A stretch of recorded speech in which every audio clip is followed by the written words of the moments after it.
TJSB सहकारी बँकेनं ठाण्यात आपलं आर्थिक वर्ष 23-24चं लेखापरीक्षित निकाल जाहीर केलाय।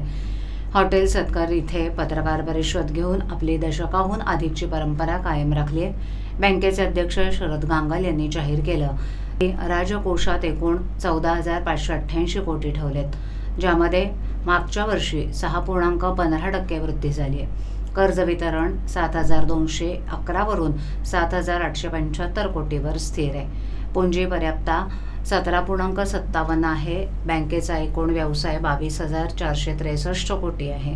अनुत्पादित कर्ज प्रमाणे 3.99% वाढलाय आणि निव्वळ अनुत्पादित कर्ज गेल्या वर्षीप्रमाणे 0% राहिलाय।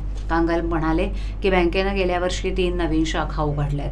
रायगड, वाळुंज, छत्रपती संभाजीनगर आणि गोवा परभरमीम या ठिकाणी रिझर्व्ह बँकेच्या नव्या धोरणानुसार ऑटोमॅटिक रूट या मार्गदर्शक तत्वानुसार सुरू झाल्यात। याची वार्षिकात मोशी आणि बारामती इथे 2 नवीन शाखा उघडणार असू शकतात।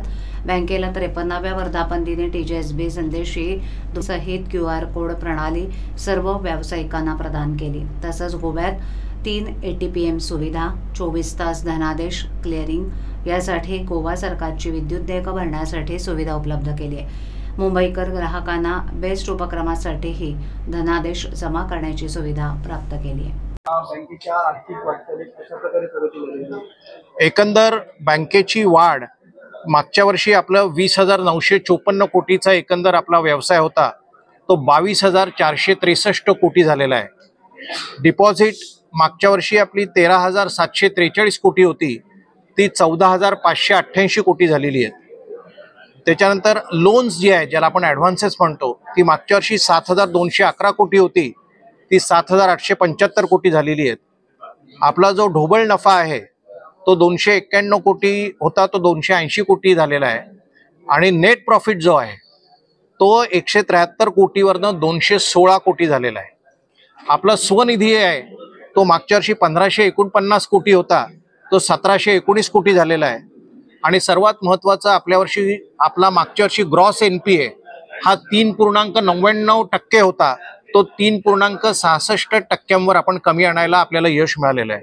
नेट NPA गेली अनेक वर्ष आपला 0 आहे, 0 असतो तो 0च आहे। आणि कॅपिटल ॲडिक्वेसी रेशिओ की जे बँकेची एकंदर जे आरोग्य आहे त्याचं एक ते प्रमाण आहे ते 16.93% वरून 17.57% आहे। तर अशा तऱ्हेने चांगला ग्रोथ आपल्या बँकेने दाखवलेला आहे। आणि दरवर्षी आपण एक पायंडा पाडलेला आहे की 10 एप्रिल किंवा 10 एप्रिलच्या आत आपण आपले ऑडिटेड फिनान्शियल रिझल्ट्स जाहीर करतो, त्याप्रमाणे आज आपण ते जाहीर केलेले आहेत, याचा मला आनंद होतो। आणि मी पुन्हा सांगू इच्छितो की ऑडिटेड फायनल रिझल्ट्स आहेत, म्हणजे आम्ही बॅलन्स शीटवर सह्या करून इकडे आलेलो आहोत, त्यामुळे हे कुठले अनऑडिटेड नाही आहेत, ऑडिटेड फिनान्शियल रिझल्ट्स आहेत।